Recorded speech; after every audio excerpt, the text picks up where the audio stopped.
Las Metamorfosis, libro 3. Cadmo. Ya el dios, abandonado el disfraz de toro, habíase dado a conocer y se hallaba en los campos dícteos, cuando el padre de la joven, ajeno al rapto, ordena a Cadmo buscarla, y como castigo, caso de no encontrarla, le impone el destierro, piadoso a la par que despiadado por este acto.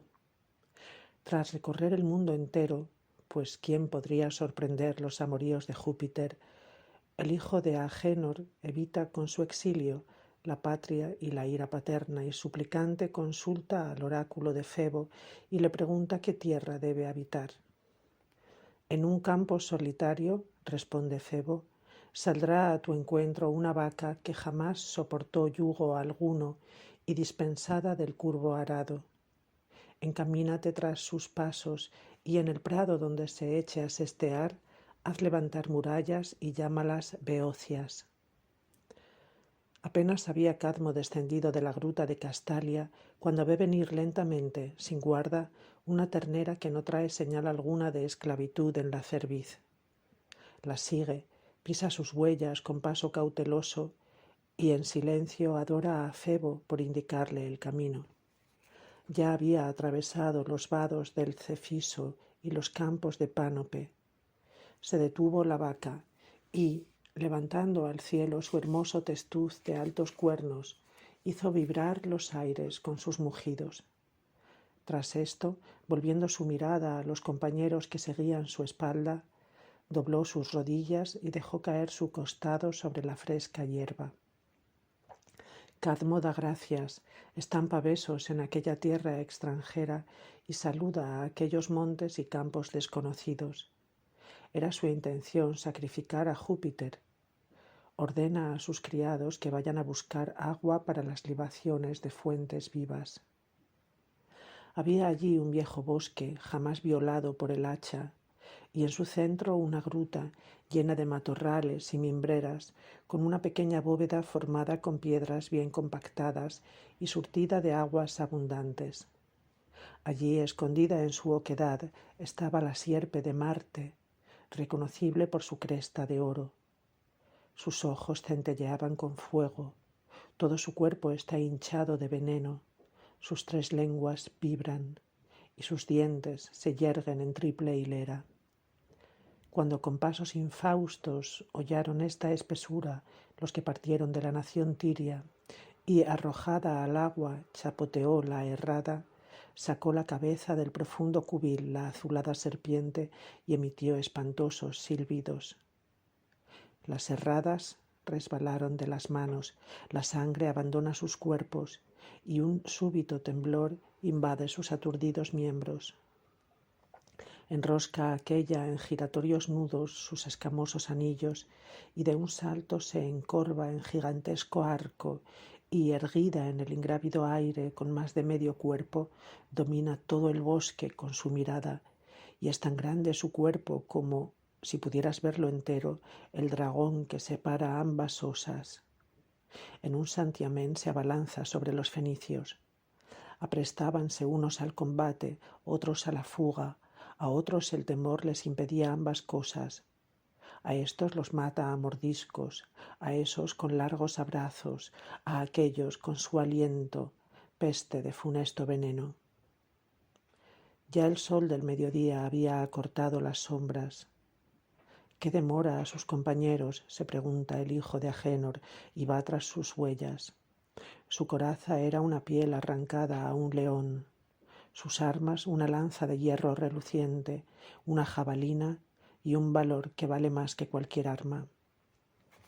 Cuando penetró en el bosque y vio los cuerpos sin vida y sobre ellos, victorioso, al enemigo de gigantesca envergadura, lamiendo con su lengua sanguinolenta las lastimosas heridas, dijo: «De vuestra muerte, fidelísimos amigos, he de ser vengador o compañero». Dijo, y con la diestra levantó un pedrusco enorme y lo arrojó con gran esfuerzo. Con tal pedrada se habrían estremecido altas murallas con sus altivas torres.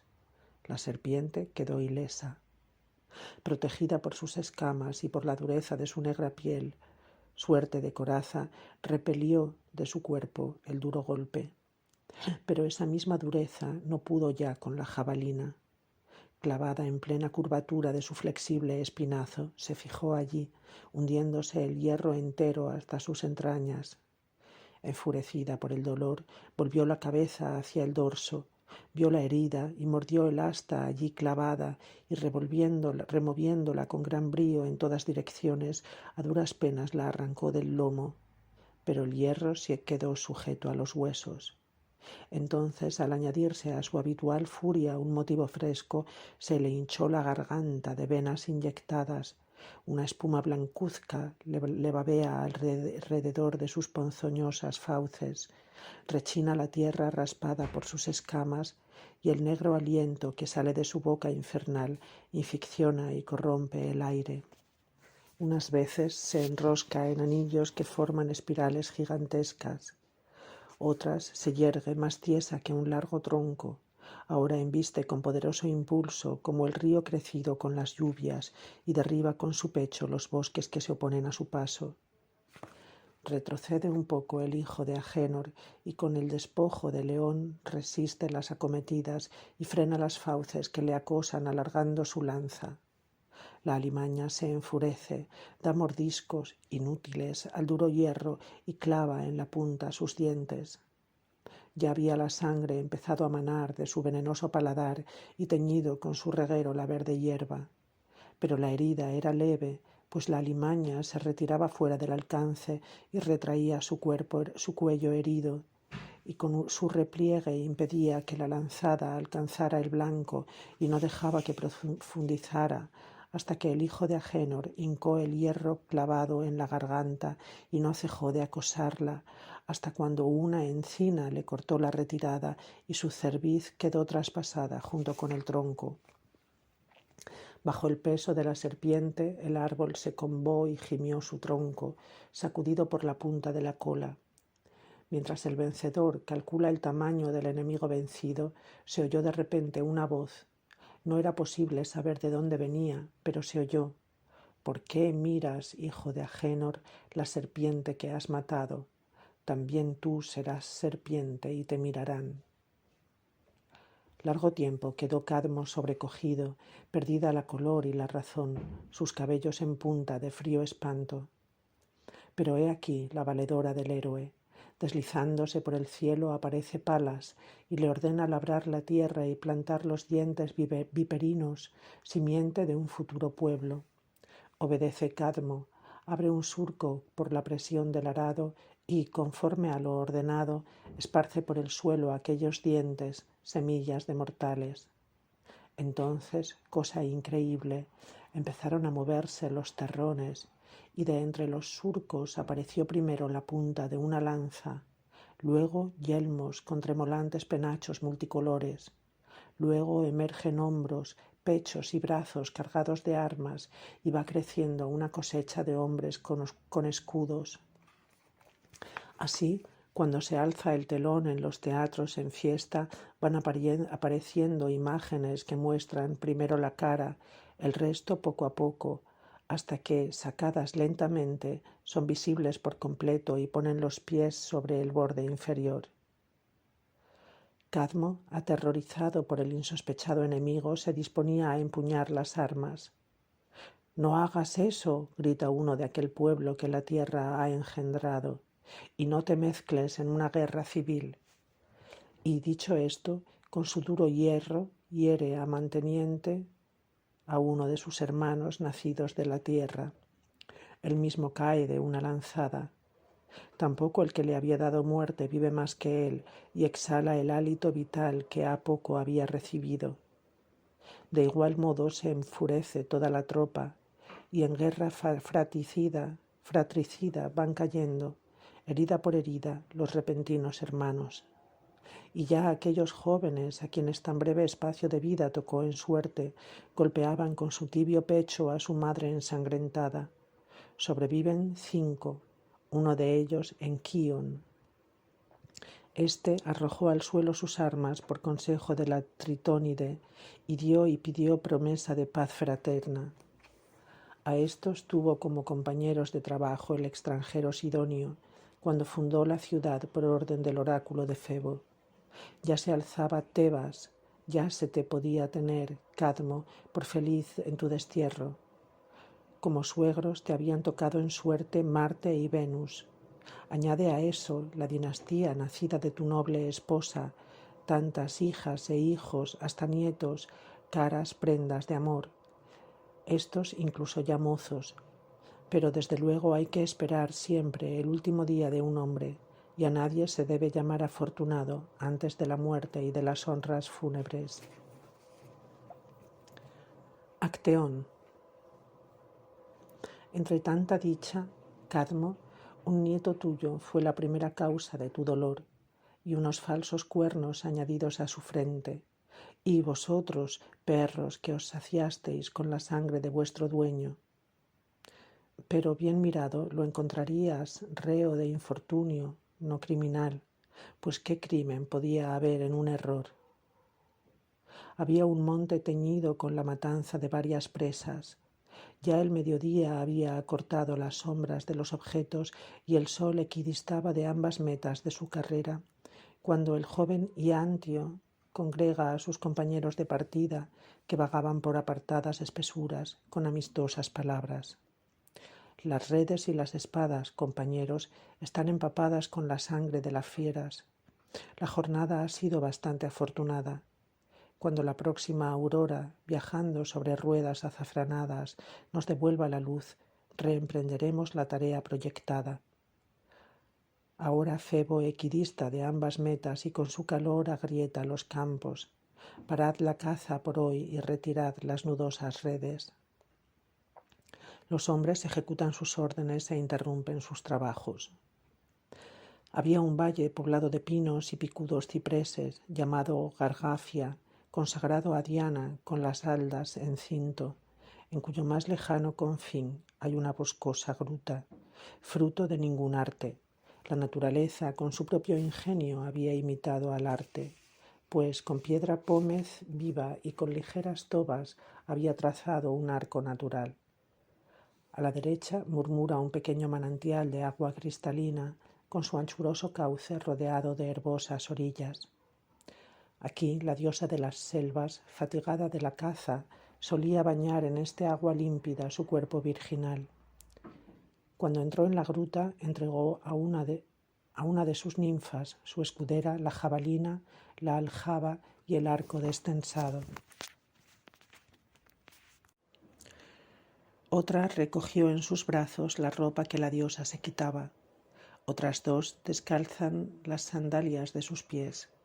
Más diestra que aquellas, la Isménide Crócale le recoge en un moño los cabellos esparcidos por su cuello, aunque ella misma los llevaba sueltos. Néfele, Íale, Ránide, Psécade y Fíale toman y vierten el agua de la fuente con voluminosas vasijas. Mientras la Titania estaba bañándose como de costumbre en aquellas aguas, he aquí que el nieto de Cadmo, haciendo un alto en la cacería y vagando con pasos inciertos por aquel bosque desconocido, llega a esta arboleda. Así lo guiaban los hados. Tan pronto como penetró en el agua, húmeda por el manantial, las ninfas, al ver a un hombre, desnudas como estaban, se golpearon sus pechos, llenaron de repentinos alaridos todo el bosque y, rodeando a Diana, la taparon con sus cuerpos. Pero la diosa es más alta que ellas y les saca a todas la cabeza. El color que suele teñir las nubes cuando las hiere el sol de frente, o el de la aurora arrebolada, ese hubo en el rostro de Diana al sentirse vista sin ropa. Y aunque la multitud de sus compañeras le rodeaba, con todo se colocó de costado, giró la cabeza atrás y, como desearía tener a mano sus flechas, así echó mano del agua que sí tenía y regó el rostro del hombre, y derramando sobre sus cabellos las aguas vengadoras, añadió estas palabras que presagiaban la inminente catástrofe. Vete ahora a contar que me has visto sin ropa, si es que puedes contarlo. Permiso tienes. Y, sin más amenazas, pone en su chorreante cabeza cuernos de ciervo longevo, le prolonga el cuello, aguza por arriba sus orejas, cambia en pie sus manos, en patas largas sus brazos y cubre su cuerpo de una piel moteada. añade también el miedo. Huye el héroe hijo de Autónoe, y en su misma carrera se asombra de verse tan veloz. Pero cuando se vio en el agua la cara y los cuernos, ¡ay de mí!, quiso decir, pero las palabras no acudieron. Dio gemidos y estos fueron sus palabras. Unas lágrimas rodaron por un rostro que no era el suyo, solo le quedó su primitiva inteligencia. ¿Qué debía hacer?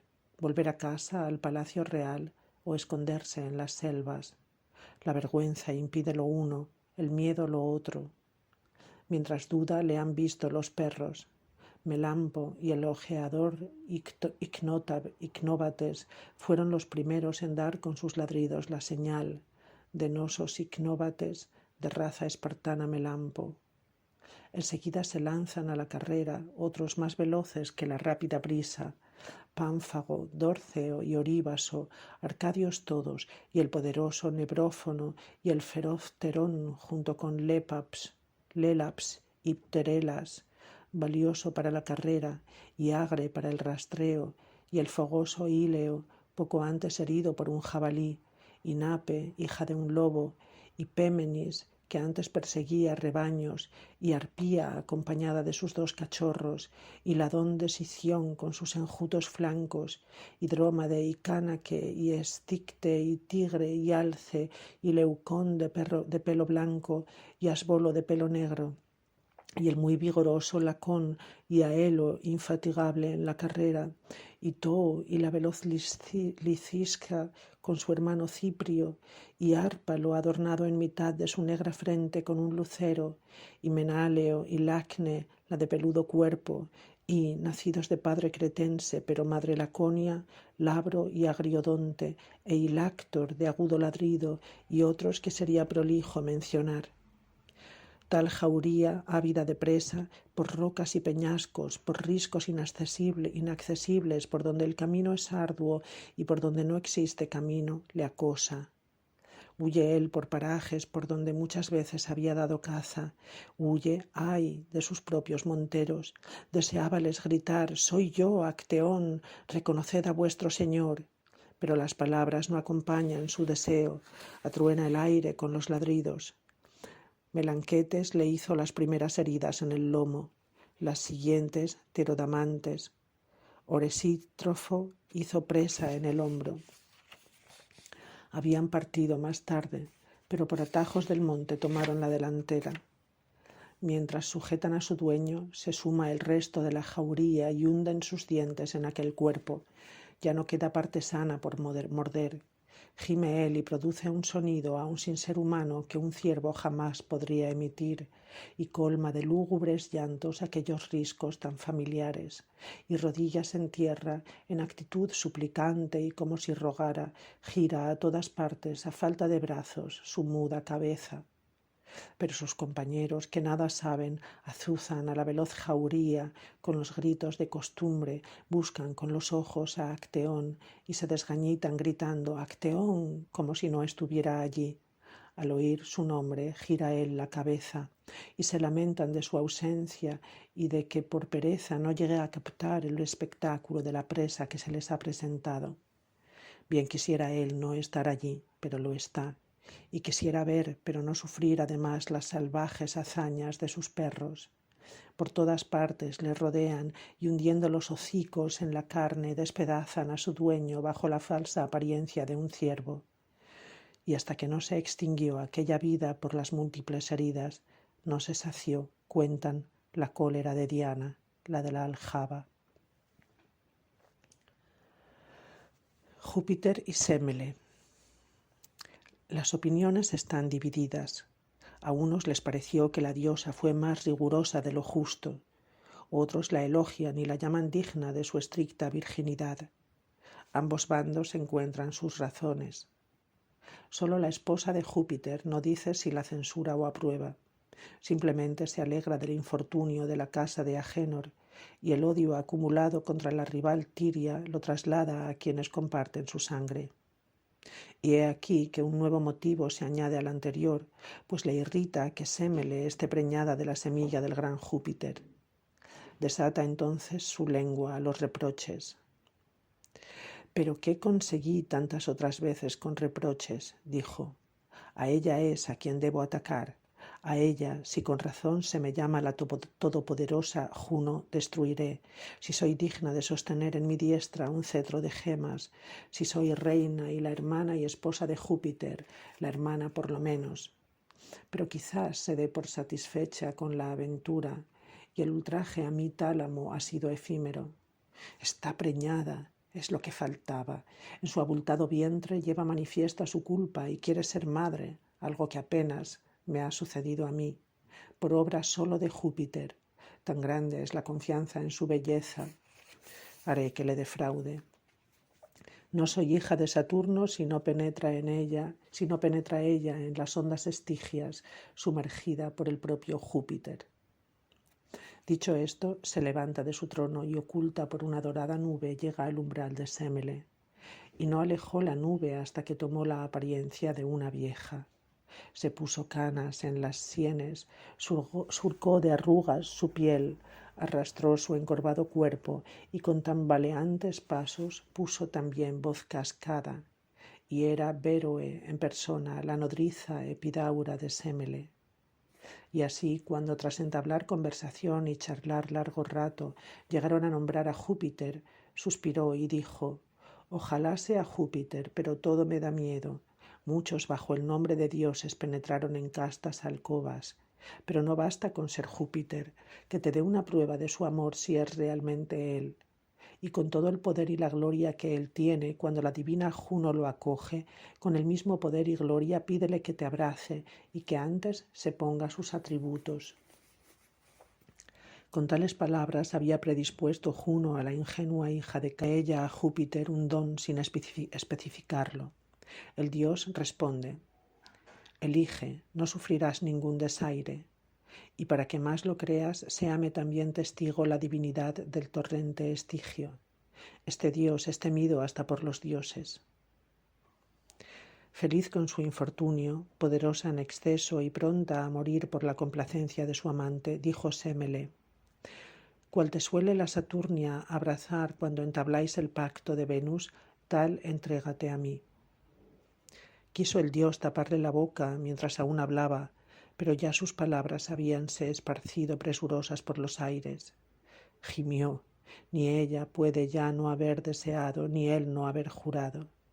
Y así, tristísimo, ascendió al alto éter y con una seña arrastró tras de sí nubes, a las que añadió lluvias y relámpagos mezclados con vientos y truenos y el rayo infalible. Pero en lo posible trata de quitarse fuerzas y no se arma esta vez con el fuego con que abatiera a Tifóeo, el de los 100 brazos. Hay en ese excesiva ferocidad. Hay otro rayo más suave, al que la diestra de los cíclopes dotó de menos violencia y llama, y también de menos furia. Arma de segunda clase lo llaman los inmortales. Coge ese y entra en la casa de Agénor.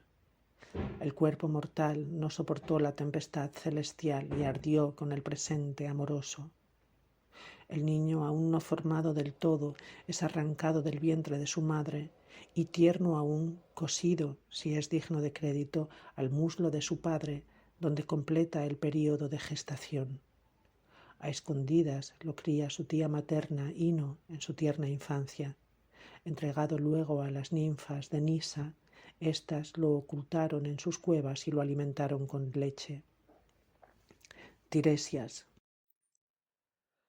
Mientras tales cosas sucedían en la tierra por ley del destino, y la niñez de Baco, 2 veces nacido, está a salvo, cuéntase que Júpiter, distendido por el néctar, dejó sus graves inquietudes a un lado y se puso a bromear despreocupadamente con Juno, ella también relajada, y le dijo: «Vosotras, desde luego, experimentáis mayor placer en el amor que los hombres». Ella le contradice: «Decidieron consultar el parecer del sabio Tiresias.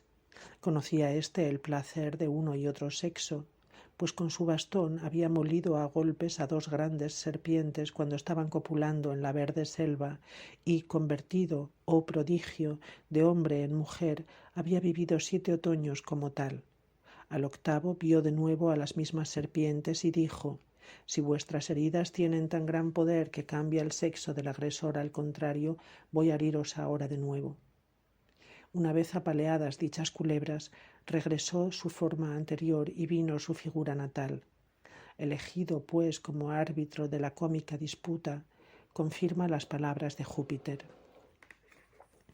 La Saturnia, dicen, se llevó un disgusto desmedido y desproporcionado con el caso y condenó a una noche eterna a los ojos de su juez. Mas el Padre Todopoderoso, puesto que a ningún dios le está permitido anular la obra de otro dios, en compensación por la privación de la vista, le concedió conocer el porvenir, aliviando el castigo con este honor.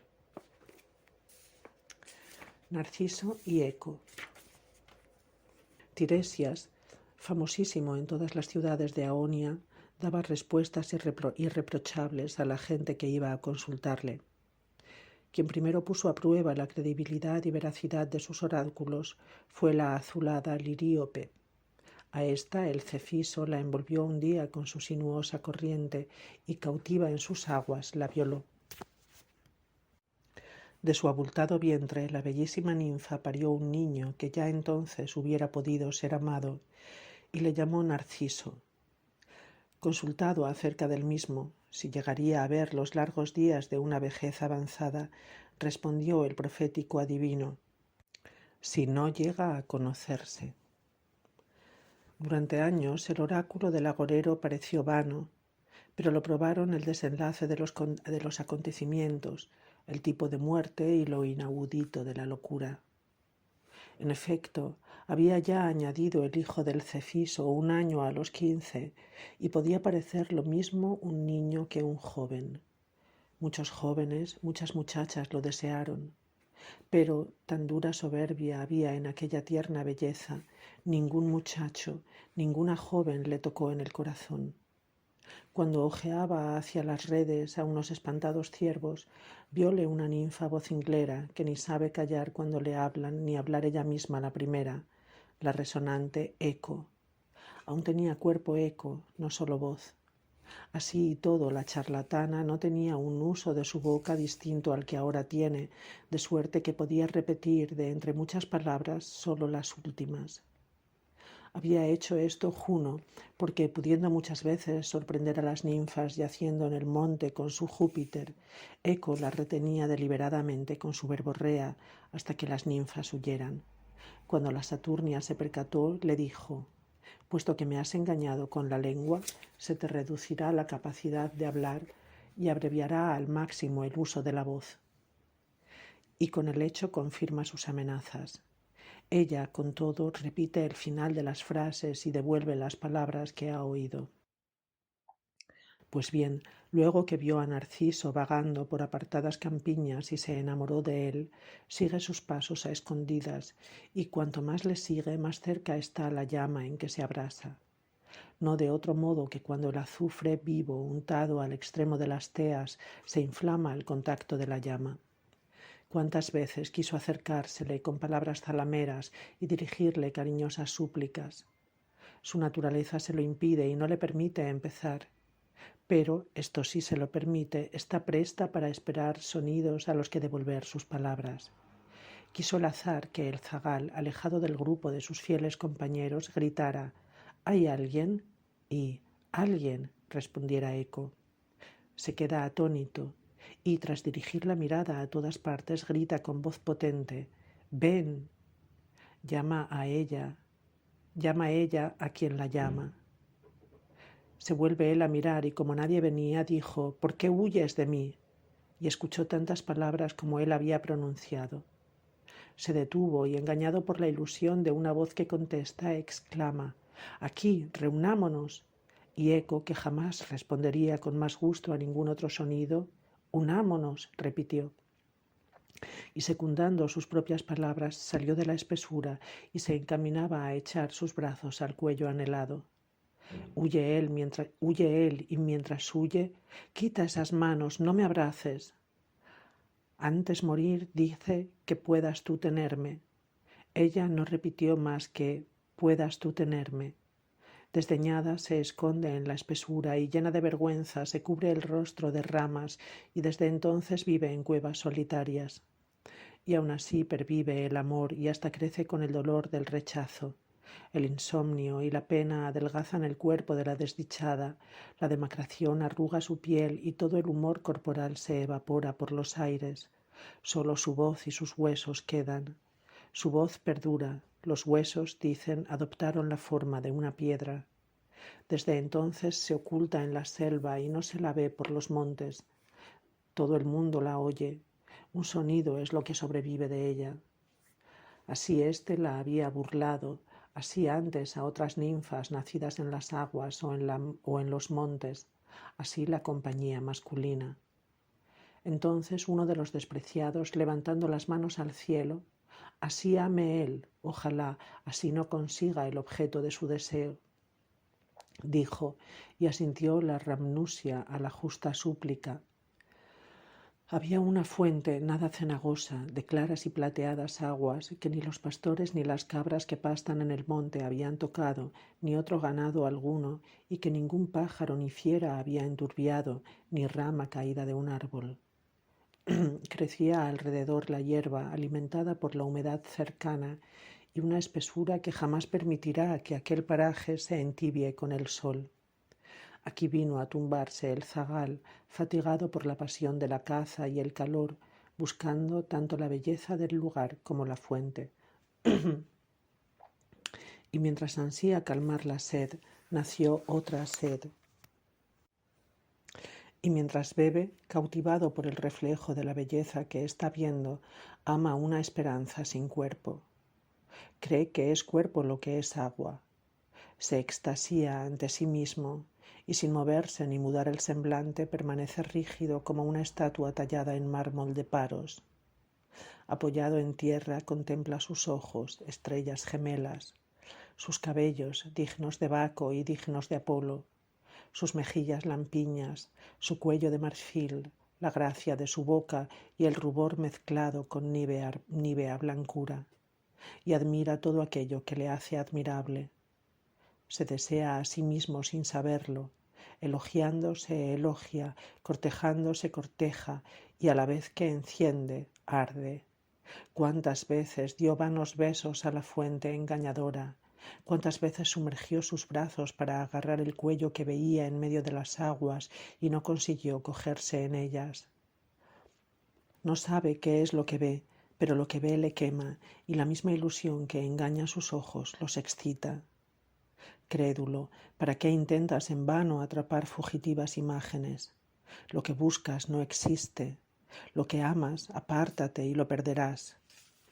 Esa sombra que estás viendo es el reflejo de tu imagen. No tiene entidad propia. Contigo vino y contigo permanece, y contigo se alejaría si tú pudieras alejarte. Ni la aldea de Ceres ni la del sueño pueden arrancarlo de allí. Al contrario, tendido sobre la sombreada hierba, contempla con ojos insaciables la engañosa imagen y se muere por sus propios ojos. E incorporándose un poco, tendiendo los brazos a las selvas que le rodean, dice: ¿acaso alguien, selvas, amó con mayor sufrimiento? Sin duda lo sabéis, pues fuisteis para muchos escondrijo oportuno. ¿Acaso, puesto que habéis vivido tantos siglos, recordáis en todo ese largo tiempo a alguien que se haya consumido así? Me gusta y lo veo, pero lo que veo y me gusta no consigo encontrarlo. Tan gran confusión encierra mi amor. Y para mayor sufrimiento ni nos separa el ancho mar, ni un largo camino, ni montes ni muros con sus puertas cerradas. Un poco de agua se interpone. Él ansía mi abrazo, porque cuantas veces alargo besos a las cristalinas aguas, otras tantas se esfuerza él por juntar sus labios. Creeríais que es posible el contacto, es muy pequeño el obstáculo a nuestro amor. Quienquiera que seas, sal de aquí. ¿Por qué, muchacho sin par, me eludes? ¿A dónde escapas cuando te cortejo? Ni mi porte ni mi edad son como para que me rehuyas, pues hasta las ninfas me han amado. Cierta esperanza me prometes con tu semblante amistoso, y cuando yo te alargo los brazos, tú los alargas también. Cuando te he sonreído, me sonríes. Muchas veces he notado lágrimas en ti cuando lloro. Con tus señas de cabeza respondes a las mías, y según puedo conjeturar por el movimiento de tus hermosos labios, contestas palabras que no llegan a mis oídos. Ese soy yo, me he dado cuenta. Mi reflejo no me engaña más. Ardo en amores de mí mismo. Yo provoco las llamas que sufro. ¿Qué hago? ¿De cortejado o de cortejador? ¿Y cómo voy a cortejar? Lo que ansío está en mí.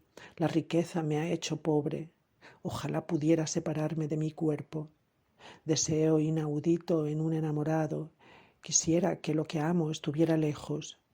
Pero ya el dolor me quita fuerzas, no me queda largo tiempo de vida y en mi primavera muero. Y no es dura la muerte para mí, pues la muerte aliviará mis penas. Este al que adoro es quien quisiera que viviera más. Pero ahora los dos, unidos de corazón, moriremos en un solo aliento. Dijo, y en su locura tornó a contemplarse la cara y con sus lágrimas se enturbió la fuente y al removerse el agua la imagen se desvaneció. Al verla borrarse, ¿a dónde huyes? Espera, no me abandones, cruel, que yo te amo, gritó. Que pueda yo al menos contemplar lo que no me es posible tocar y dar así pábulo a mi desdichada locura. Y mientras así se lamenta, rasgó el vestido desde el borde superior y se golpeó con sus marmóreas manos el pecho desnudo. El pecho con los golpes cobró un rubor sonrosado, tal como suelen las manzanas, que blancas por una parte rojean por otra, o como suele la uva aún no madura tomar un color purpúreo en sus racimos multicolores. Apenas vio esto en el agua, de nuevo cristalina, no lo soportó más, sino que, como suele fundirse la rubia cera a fuego lento o la escarcha de la mañana al sol naciente, así se deshace él, consumido por el amor, y va siendo devorado poco a poco por aquel oculto fuego, y ni existe ya aquel color mezcla de blancura y rubor, ni aquel vigor, aquella lozanía, aquellos encantos que poco antes le gustaba ver, ni subsiste aquel cuerpo que un día amara Eco. Con todo, cuando ella lo vio, aunque irritada y resentida, se compadeció, y cuantas veces el muchacho desdichado decía «¡ay!», ella repetía con sus voces resonadoras «¡ay!», y cuando aquél se golpeaba los brazos con las manos, también ella devolvía idéntico sonido de golpes. Sus últimas palabras, al contemplarse una vez más en las aguas, fueron estas: «Ay, muchacho amado en vano», y otras tantas respondió el paraje, y al decir adiós, «adiós», dijo también Eco. Extenuado dejó caer su cabeza sobre la verde hierba. La muerte cerró aquellos ojos que admiraban la belleza de su dueño. Aún entonces, tras ser recibido en la mansión infernal, seguía contemplándose en la estige. Le lloraron sus hermanas, las náyades, y ofrendaron a su hermano sus cabellos cortados. Le lloraron las dríades. A sus llantos responde Eco. Y ya preparaban la pira, el blandir de antorchas y las andas, pero el cuerpo no aparecía. En vez de su cuerpo encuentran una flor amarilla con pétalos blancos alrededor de su cáliz. Penteo 1. Las nuevas del suceso proporcionaron al adivino justa fama por las ciudades de Acaya. El renombre del agorero era inmenso. Con todo, lo desprecia el único de todos, el Equiónida, el escarnecedor de los dioses, Penteo, que se ríe de las profecías del anciano y le echa en cara sus tinieblas y la desgracia de haber perdido la luz. Él, meneando sus sienes blanqueadas de canas, le dice: «Qué feliz serías si también tú te vieras privado de esta luz, de suerte que no vieras los ritos de Baco, porque llegará un día, que auguro no lejano, en que vendrá aquí un desconocido, Liber, el vástago de Semele. Si a éste no lo juzgas digno de honrarle con templos, serás despedazado y diseminado por 1000 lugares, y con tu sangre mancharás las selvas a tu madre y a las hermanas de tu madre. Así ocurrirá, pues no juzgarás su divinidad digna de honores y lamentarás que yo haya visto demasiado bajo estas tinieblas». Aún hablaba cuando lo expulsa el hijo de Esquión. La realidad confirmó sus palabras y los oráculos del adivino se cumplieron. Ha llegado Liber. Los campos resuenan con gritos de alborozo. Corre el gentío. Matronas y muchachas mezcladas con hombres, la chusma y los grandes señores acuden al nuevo culto. ¡Qué locura, hijos de la serpiente, prole de Marte, ha aturdido vuestras mentes! Les grita Penteo. Tanto pueden los bronces golpeados con el bronce, la flauta de curvo cuerno y los conjuros mágicos, que los mismos a quienes no asustó la espada de guerra, ni la trompeta, ni filas de armas empuñadas, a estos mismos vencen unos gritos de mujeres, un furor encendido por el vino, unas hordas lascivas y unos huecos tambores. Debo asombrarme de vosotros, ancianos que tras larga travesía por mar asentasteis acá vuestra Tiro y vuestros fugitivos penates, y que ahora permitís que os cautiven sin lucha. Y de vosotros, jóvenes, generación más fogosa y más cercana a la mía, a quienes cuadraría empuñar armas, no tirsos, y cubrirse con el casco, no con ramas. Recordad, por favor, de qué estirpe fuisteis creados, y cobrad los ánimos de aquella serpiente que ella sola destruyó a muchos. Por la fuente y el lago ella pereció. Venced vosotros por vuestra reputación. Ella dio muerte a valientes. Expulsad vosotros a los cobardes y conservad la gloria de vuestros padres. Si los hados prohibían que Teban perdurara en pie, ojalá las catapultas y los soldados derribasen sus murallas y resonara el hierro y el fuego. Seríamos desdichados sin culpa. Habríamos de lamentar y no ocultar nuestro sino. Nuestras lágrimas estarían libres de vergüenza. Pero ahora Tebas va a ser tomada por un niño sin armas, a quien no gustan la guerra, ni las armas, ni montar a caballo, sino el cabello empapado en mirra, las tiernas guirnaldas, la púrpura y el oro bordado en coloridas ropas. Pero a ese, pronto yo, vosotros manteneos al margen, voy a hacerle confesar que es mentira lo de su padre y que sus ritos son falsos. ¿Es que Acrisio tiene suficiente coraje para despreciar a esta falsa divinidad y cerrarle su llegada a las puertas de Argos, y en cambio ese advenedizo aterrorizará a Penteo y a toda Tebas? Marchad presto, ordena a sus criados, marchad y arrastrad aquí al cabecilla encadenado. Cumplid mis órdenes sin demora. Su abuelo y Atamante y la restante multitud de los suyos le acosan con advertencias y en vano se esfuerzan en detenerlo.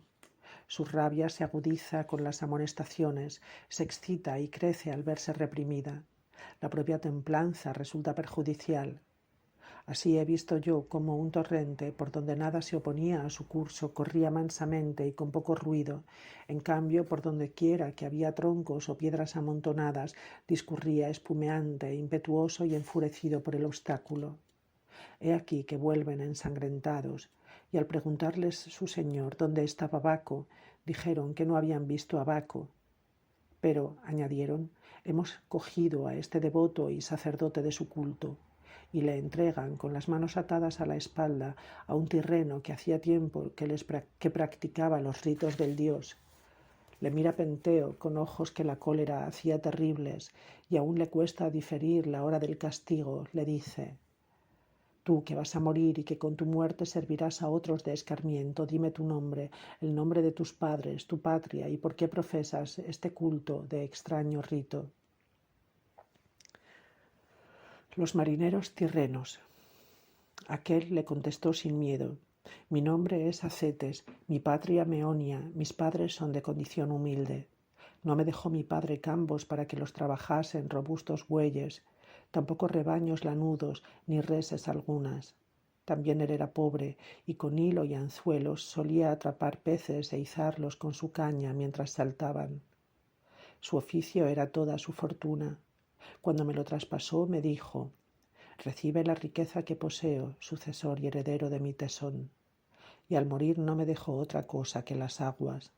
Esto es lo único que puedo llamar mi patrimonio. Pronto yo, para no permanecer siempre apegado a los mismos peñascos, aprendí a gobernar con mano experta el timón de un navío.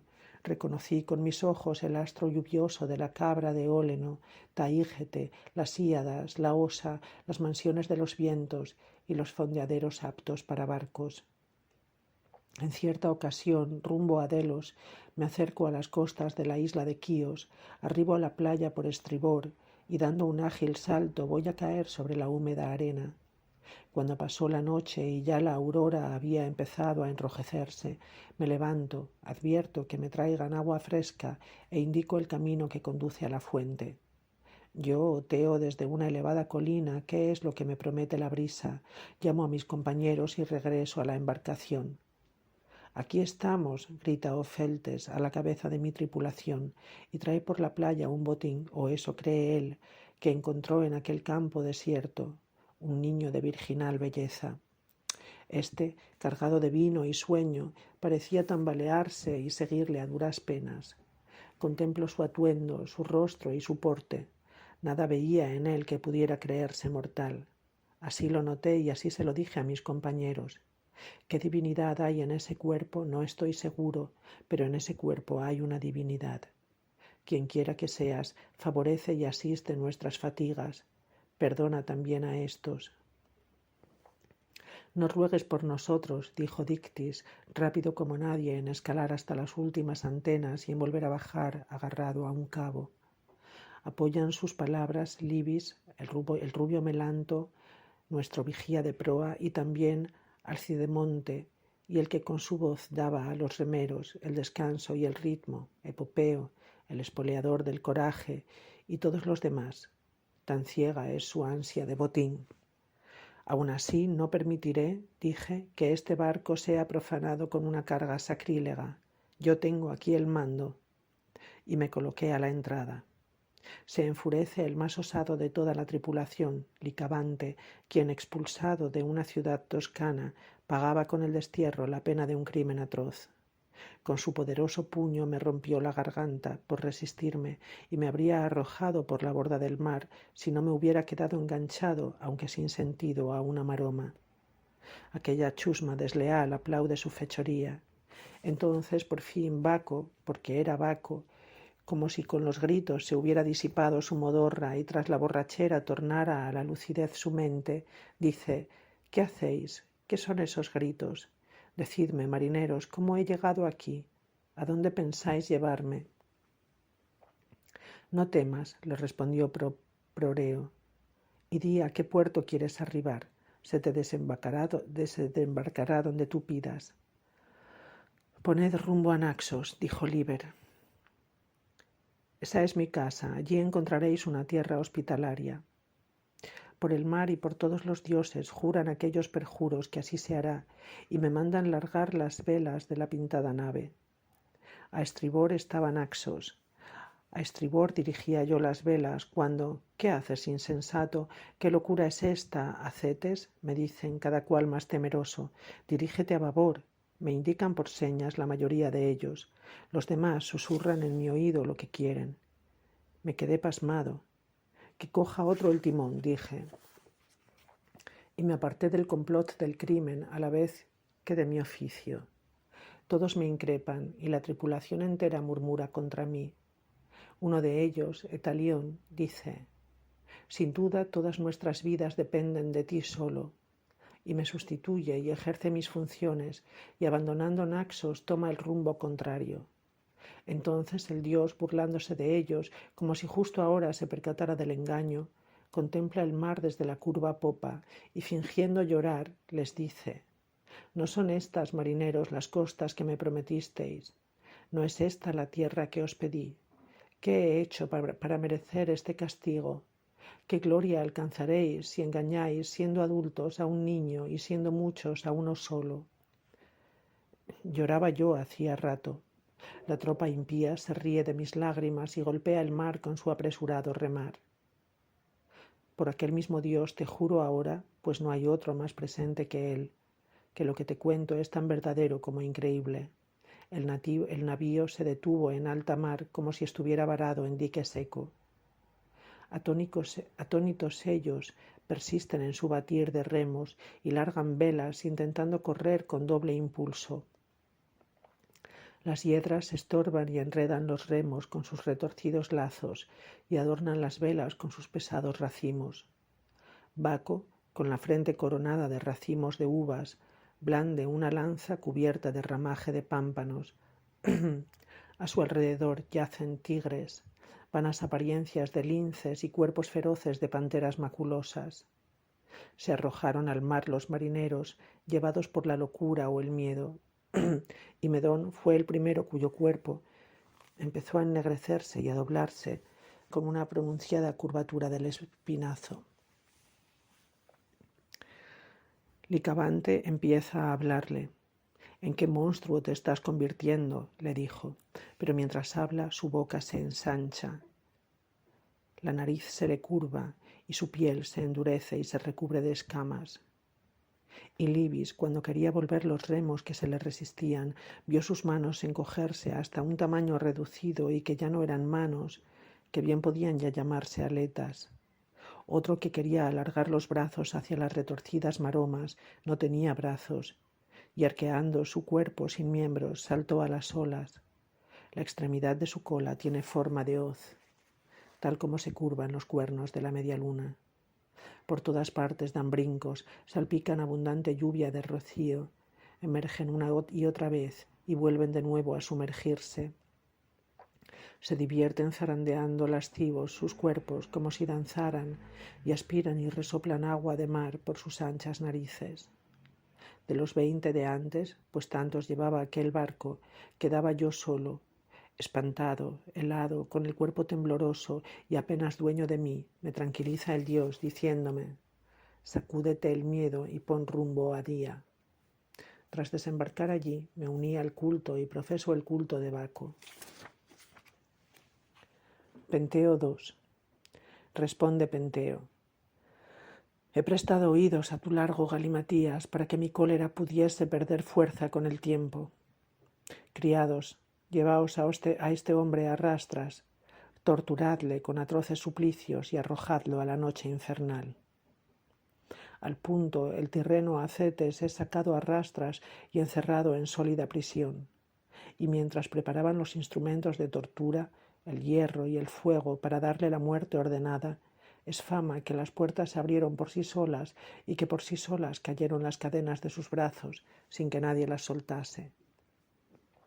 No ceja Penteo, pero ya no manda a otros que vayan, sino que marcha él mismo a donde el Citerón, elegido para celebrar los ritos, retumbaba con los cánticos y agudos gritos de las bacantes.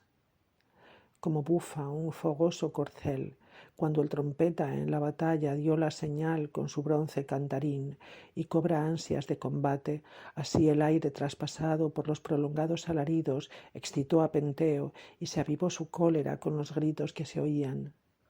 Casi a mitad del monte y entre selvas que ciñen sus bordes hay una llanura libre de árboles y visible desde todos los lados. Aquí, con ojos profanos, contemplaba aquel los cultos, cuando lo vio la primera, y la primera corrió tras él, poseída y fuera de sí, y la primera hirió a su Penteo arrojándole el tirso, su madre gritando: «Hermanas, venid aquí las dos. Ese jabalí enorme que merodea por nuestros campos, ese jabalí voy a matarlo yo». La horda entera se lanza enloquecida sobre él solo. Se juntan todas y con gritos acosan a un Penteo que ya anda despavorido, ya usa palabras menos violentas, ya se declara culpable, ya admite que ha pecado. Aunque malherido, gritó: «Ayúdame, tía Autónoe, que la sombra de Acteón conmueva tu alma». Ella no sabe quién es Acteón, y arrancó al suplicante la mano derecha. La otra fue desgarrada y arrancada por Ino. No tiene ya el desgraciado brazos que tender a su madre, pero mostrando las heridas de sus muñones, amputados sus miembros, exclama: «¡Mira, madre!». Al verlo dio Ágave un alarido, zarandeó el cuello agitando sus cabellos en el aire y le arrancó la cabeza. Y empuñándola entre sus dedos ensangrentados, grita: «Hurra, compañeras, esta obra es mi triunfo».